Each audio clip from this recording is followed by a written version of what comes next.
Welcome to Persona, the living voice of the Psalms. In this series, the ancient text awakens, not as commentary, but as a living witness. Each episode invites the psalm itself to speak, to remember its history, to reveal its purpose, and to address us across the long reach of time. This is more than retelling. This is a living story. Psalm 101, a psalm of vow, integrity, and righteous rule. Here praise does not remain in song alone. It enters the house, the court, the company one keeps, and the city one governs.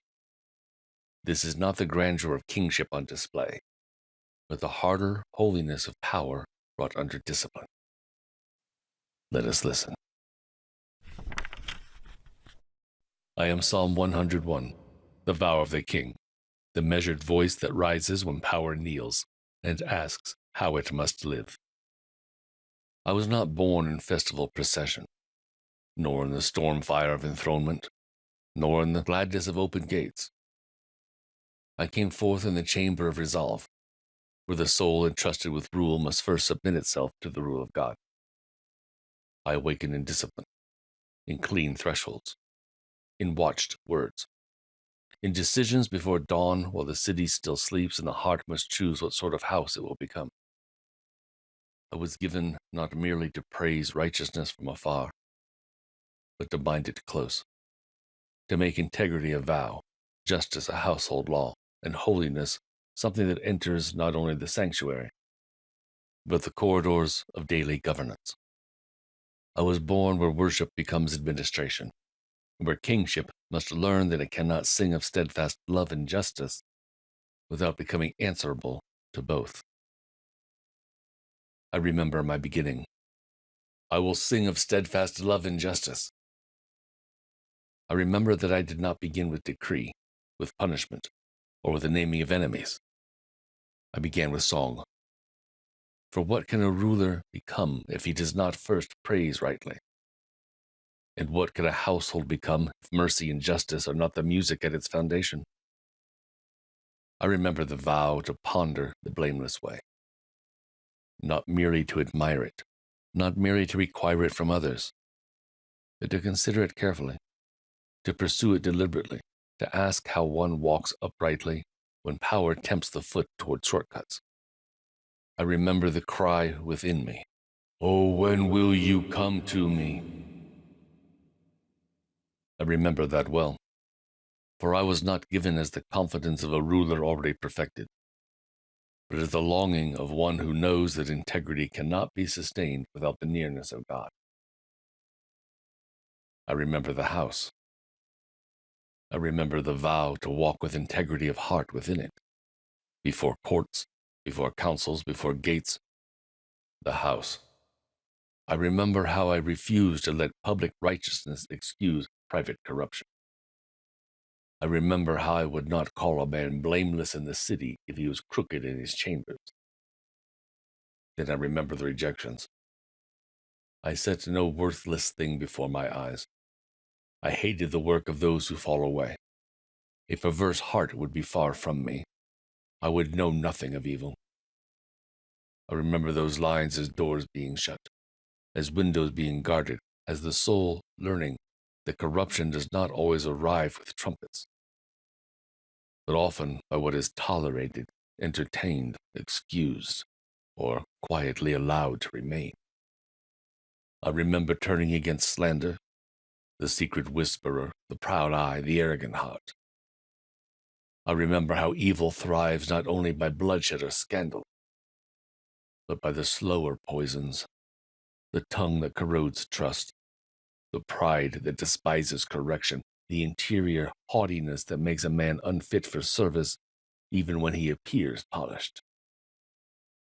Then I remember my turning toward the faithful. My eyes were on them, those who were trustworthy in the land, those who walked in the blameless way. These would dwell with me, these would minister before me.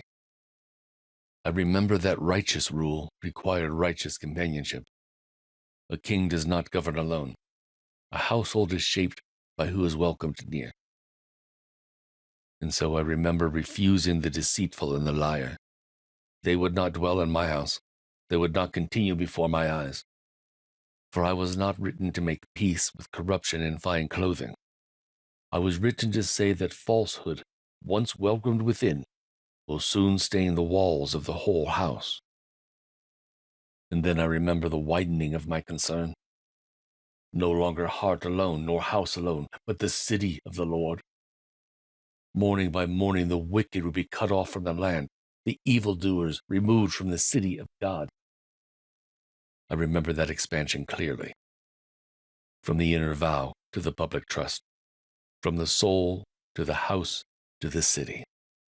This is what I carry. A ruler singing before he commands, examining himself before he judges others, guarding the household before cleansing the city, and learning that no throne stands clean unless truth dwells within its walls. I exist to teach that leadership is moral before it is visible. I was given so that those entrusted with influence, authority, responsibility, or rule would know that power does not sanctify itself. My purpose is to order the heart before it orders the people. For many desire righteous outcomes without righteous habits. Many want a clean city without a clean house. Many condemn public corruption while nourishing private compromise. I was written against that fracture. I endure to say that integrity begins near. In the eye, in the heart, in the speech, in the company one keeps, in the unseen rooms where character is formed long before decrees are spoken. I remain because every generation is tempted to separate worship from governance. Some sing of justice, but wield power cruelly.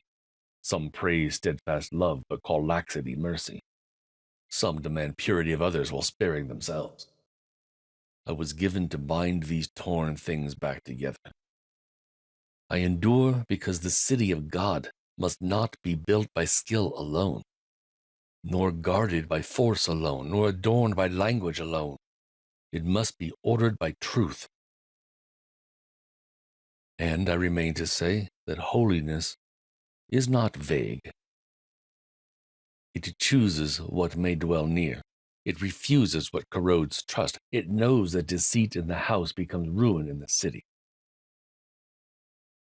And I endure because righteousness must be practiced in layers, inwardly, domestically, communally, publicly, or else it remains only admired speech. You who read me now, if you carry any measure of responsibility, do not begin with appearances. Begin with your house. Begin with your heart. Begin with what you allow before your eyes, what you excuse in secret, what kind of speech you permit to linger near you, what sort of company you welcome into the shaping of your life. Do not sing aloud of justice while feeding on falsehood. Do not speak aloud of mercy while making peace with corruption. Do not ask for a righteous world if you refuse a righteous room. Walk with integrity where no one applauds. That is where rule begins. And if you long to serve well, to lead a family, to shape a household, to influence a people, to guard a work entrusted to you, remember me. The city is not cleansed by public zeal alone. It is shaped by what is loved, what is rejected, what is allowed to dwell, and what is sent away. Set your eyes on the faithful. Welcome truth near. Refuse the whisperer, the liar, the proud heart that cannot kneel. And do not miss the ache hidden within my vow. Oh, when will you come to me? For even the most resolute soul cannot remain blameless by will alone. Leadership without the presence of God becomes performance. Discipline without Him becomes hardness. So seek Him first. Sing of steadfast love and justice before you attempt to administer either. I am Psalm 101, the vow of the king, the architecture of integrity, the living witness that a righteous city must first be built in the chambers of the heart and the ordered truth of the house. Thank you for joining us on Persona, the living voice of the Psalms. We hope you felt the spirit of this text and the heartbeat of its story. Join us again as we listen for another timeless voice.